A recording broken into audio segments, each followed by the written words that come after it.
Hello, everyone, and welcome to Future News Daily, where I bring you the latest advancements in technology, longevity, science, medicine, and AI. Today is Saturday, January 28th, 2023. Don't forget to like, subscribe, and hit the notification bells. And with that being said, let's get started.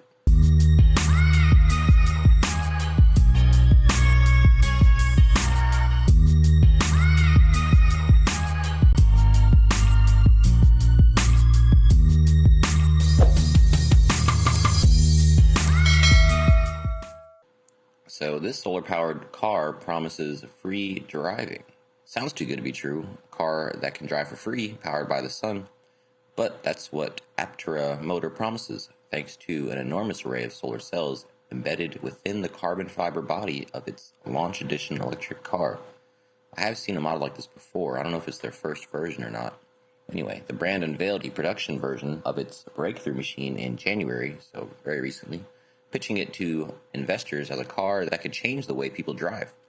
More than 700 watts of solar cells energize the floor-mounted battery that promises to deliver more than 600 kilometers of range. That sounds way too small.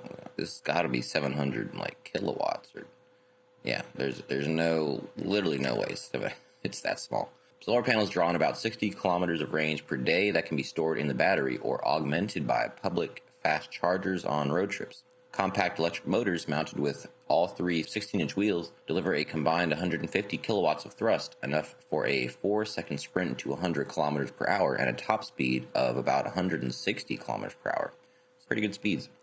Aptera says its car weighs less than 1,000 kilograms and has an ultra-low drag design with aerodynamic efficiency similar to that of solar-powered racers.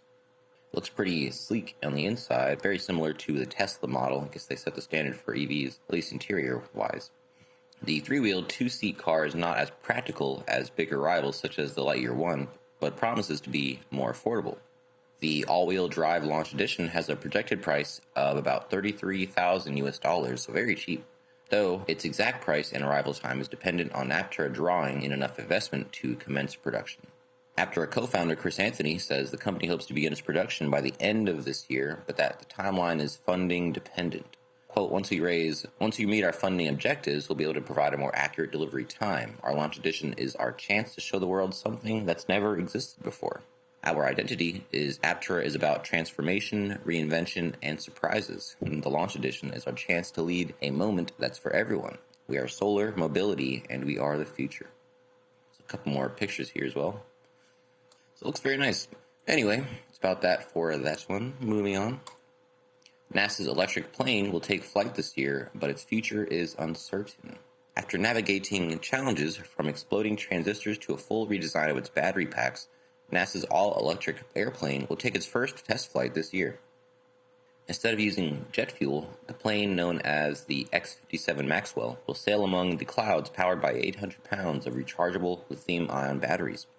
Its flight will mark a major milestone for the program and for the field of aviation as it seeks to become more sustainable. Quote, this industry of building electric planes is very competitive. Having a NASA-sponsored project where we get to share all our lessons learned with the public allows the industry to grow. The X-57 project has been a wealth of knowledge so people don't have to reinvent the wheel. However, the X-57 program is on track to shut down before it accomplishes everything it's set to do. The program began in 2016 with a twofold goal: to demonstrate that a plane can be powered fully by electricity and to increase efficiency and performance through a new wing design with several small electric motors. But due to pandemic disruptions and obstacles during the creation of the plane, the program doesn't have enough time to complete its later stages before its funding ceases at the end of this year. The X-57 Maxwell is one of the latest projects of NASA's X-plane program, which builds experimental aircrafts to test new technology. In its history, the program has produced many revolutionary crafts, starting with the Bell X-1, which was the first aircraft to break the sound barrier in level flight. Later projects, such as the X-15, which set unofficial world speed and altitude records, have continued to test new designs and technology. The X-57 is the program's first crewed X-plane in 2 decades. When the X-57 takes wing, it will be in a form that NASA calls Modification 2. This version of the plane, based on Tecnam P2006T, has 2 electric motors and more than 5,000 battery cells in its fuselage. That's a marked difference from the planned final iteration, Modification 4, which was meant to have 12 small motors distributed across the two wings, as well as one larger motor on each wing tip. The design, called a blown wing, could allow for a shorter runway and smaller wings on the plane itself. That is a lot of motors. See the plane here? You can see all across the wing are just these tiny motors, propellers on the end. Very different model from the usual. So X-57 will not reach its final design, though, since the project team no longer has the resources to accomplish it. Quote, "We tried to do a very ambitious thing. Trying to do a new type of airframe and a new motor project is not very typical, because those are both very, very challenging endeavors. The agency funds a lot of different things, and they've been very generous with what they provided to us. But there are priorities at the top, and eventually you've got to finish up." This is said by Nick Bohr, the deputy principal investigator for the project at NASA's Langley Research Center. Still, what the team has accomplished to arrive at an airworthy Modification 2 is no small feat. In 2017, they had to completely redesign the plane's battery packs with the help of NASA's design team for the International Space Station. They needed to ensure that if one cell in the pack failed, it wouldn't result in a fire. Another problem emerged when it came to the transistors in the aircraft. The original transistors the team used were built to withstand high levels of power, but they were unable to cope with the temperatures and vibrations produced during flight tests. Quote, "They were spec'd to be able to tolerate the types of environments we were expecting to put in, but every time we would test them, it would fail. We would have transistors just blowing up in our environmental test chamber." So basically what they did here, since they're not going to be able to renew their contract, is lay the groundwork for the next iteration of this electric plane. So granted, we will probably not see this come to market or any of such thing like that, but we will see future iterations or take some model and run with this, or maybe someone even picks up the whole company, acquires it, and actually does it under a different name, brand, or what have you, maybe a slightly different model. We will definitely see something come of this. Moving on. How to live longer. A handful of walnuts daily could ward off chronic diseases, according to a study. So research has shown that the seeds may play a role in heart health, brain health, and healthy aging.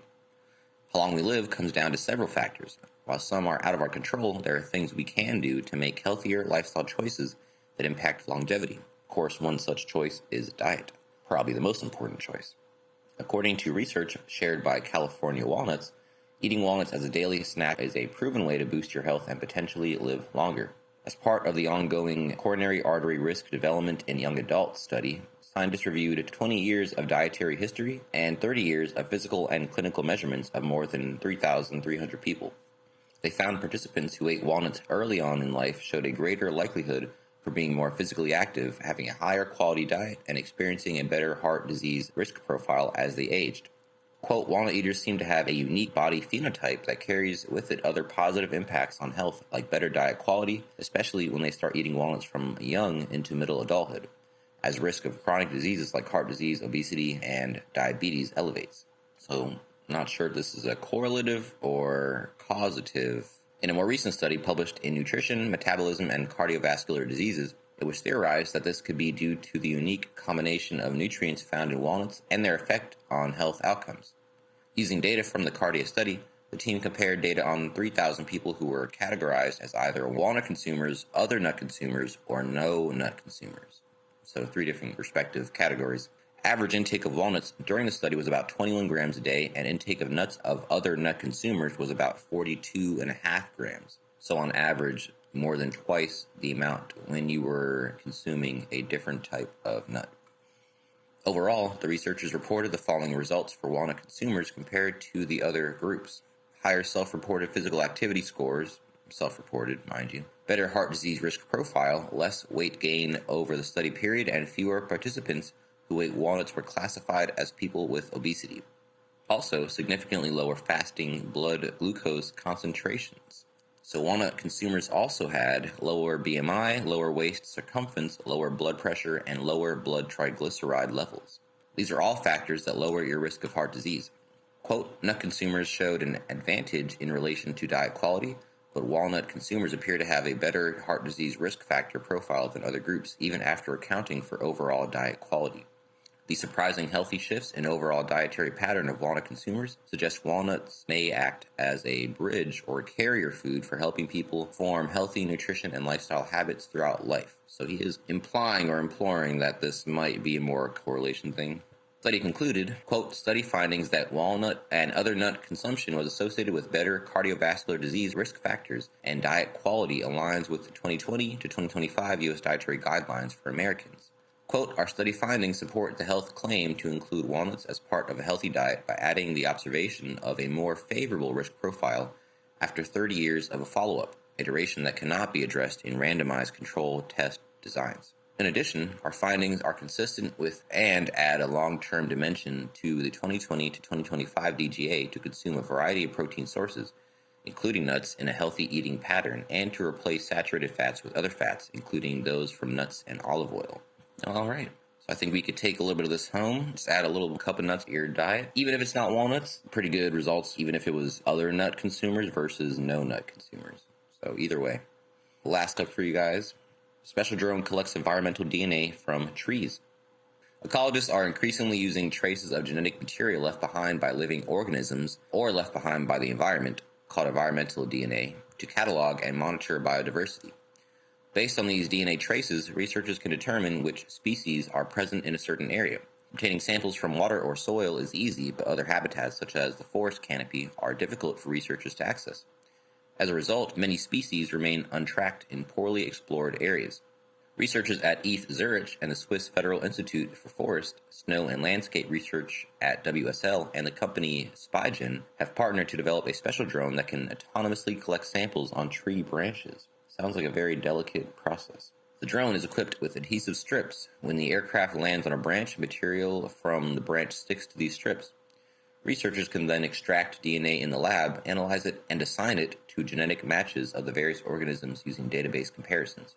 But not all branches are the same. They vary in terms of their thickness and elasticity. Branches also bend and rebound when a drone lands on them. Programming the aircraft in such a way that it can still approach a branch autonomously and remain stable on it long enough to take samples was a major challenge for the roboticists. Quote, landing on branches requires complex control, explains Stefano Minchev, professor of environmental robotics at ETH Zurich and WSL. Initially, the drone does not know how flexible a branch is, so the researchers fitted it with a force-sensing cage. This allows the drone to measure this factor at the scene and incorporate it into its flight maneuver. Researchers have tested their new device on 7 tree species. In the samples, they found DNA from 21 distinct groups of organisms, or taxa, including birds, mammals, and insects. Quote, this is encouraging because it shows that the collection technique works, says Minchev. The researchers now want to improve their drone further to get it ready for a competition in which the aim is set to detect as many different species as possible across 100 hectares of rainforest in Singapore in 24 hours. That is interesting. Quite a challenge. To test the drone's efficiency under conditions similar to those it will experience at the competition, Minchev and his team are currently working at Zoo Zurich's Mazoala rainforest. Quote, here we have the advantage of knowing which species are present, which will help us to better assess how thorough we are in capturing all eDNA traces with this technique or if we're missing something. For this event, however, the collection device must become more efficient and mobilize faster. In the tests in Switzerland, the drone collected material from 7 trees in 3 days. In Singapore, it must be able to fly and collect samples from 10 times as many trees in just 1 day. Collecting samples in a natural rainforest, however, presents the researchers with even tougher challenges. Frequent rain washes eDNA off surfaces, while wind and clouds impede drone operation.